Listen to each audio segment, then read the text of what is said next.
Lavender is a familiar scent, and the plant makes a pleasant and versatile addition to your incense. It's easily acquired, and even high-quality lavender is very affordable.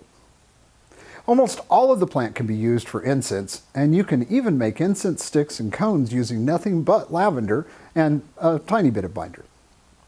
In this video, we'll look at how to prepare and use lavender in incense, as well as how to make a pure lavender incense blend. All that and more in this episode of Incense Magic.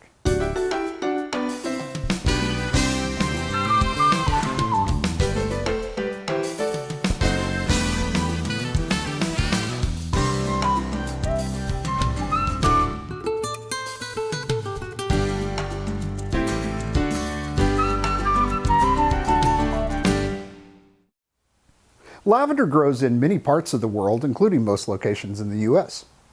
There are countless cultivars and variations, and most of them can be successfully used in natural incense. Lavender essential oil is also quite affordable and makes a great addition to incense. I've grown lavender for decades, and I love not only its scent, but also the beauty of the plant itself. Of all the lavenders I've grown, there's a cultivar called Sachet that I absolutely love for incense. It has a low growth habit, and it makes lots of lovely fat stems. Most of the time, when people use lavender for incense, they tend to use the flowers.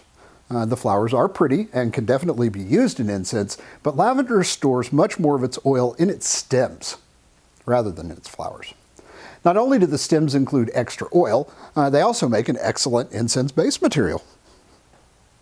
While the thin stems that support lavender flowers can be used as a base material, I prefer to use the lower, thicker stems as a base. You can actually use those thin flower stems in place of a bamboo rod in masala-style incense sticks. That means that every part of the plant can be used in incense aside from the roots. Maybe someday we'll get there too.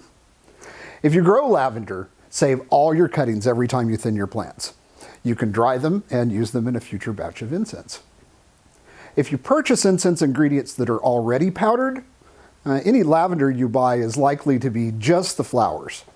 You can definitely make nice incense using that powder, but to get a stronger lavender scent, you need to use more than just the flowers.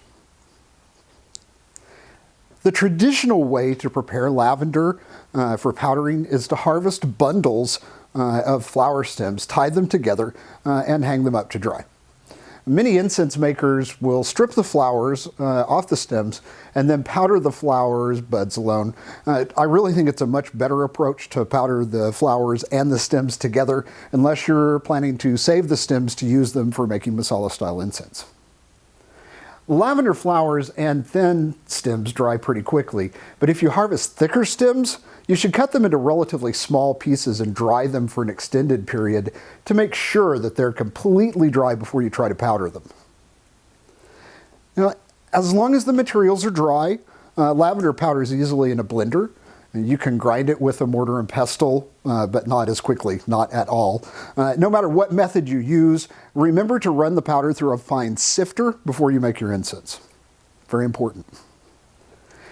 All right, let's make some lavender incense. This recipe uses lavender stems as a base material, but if you don't have any stems available, you can use white pine, alderwood, or just about any base material in place of the stems.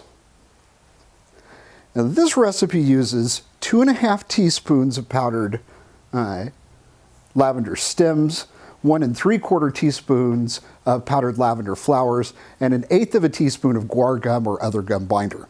Now, if you're planning to make masala-style incense sticks, you may want to add 1/4 teaspoon of binder rather than 1/8. So begin by mixing the powdered lavender stems and flowers with the guar gum. As always, mix the powders thoroughly until the powder is one consistent color. Add your water or lavender herbal tea as needed. You'll need about 1 tablespoon or roughly 15 milliliters of water, but as always, be careful not to add too much or your incense dough will be sticky and it won't hold its shape. Add about 1/2 tablespoon of water or 8 milliliters and then add more liquid as needed. Once you can roll all of the incense dough into a single ball with fewer or no cracks on the surface, then you're ready to roll incense. Now, if you want a stronger lavender scent, at this point you can add 2 to 3 drops of lavender essential oil. Once you add the oil, you're going to want to knead the incense dough again for several minutes to make sure you disperse that oil evenly. Now, this is a great recipe for cones or joss sticks, especially if you add essential oil. If you want to make masala-style incense sticks, add a dash of additional binder if the incense isn't sticking well to the wooden rod, which is often called a split. Don't forget about using lavender flower stems in place of that split or wooden rod. As always, dry your incense slowly. Cones can usually be dried in open air, but if you make sticks, you might want to keep them in a sealed container for the first day or two and then slowly expose them to open air. If you dry sticks too quickly, they definitely will curl, and sometimes cones can crack. Well, there you have it. Lavender is a joy to work with, and you can use this basic lavender incense recipe to create your own recipes using whatever ingredients appeal to you. Now, that's all we have time for in this video, but if you've enjoyed it, I hope that you'll subscribe to my YouTube channel. Thank you so much for watching. Until next time, bright blessings.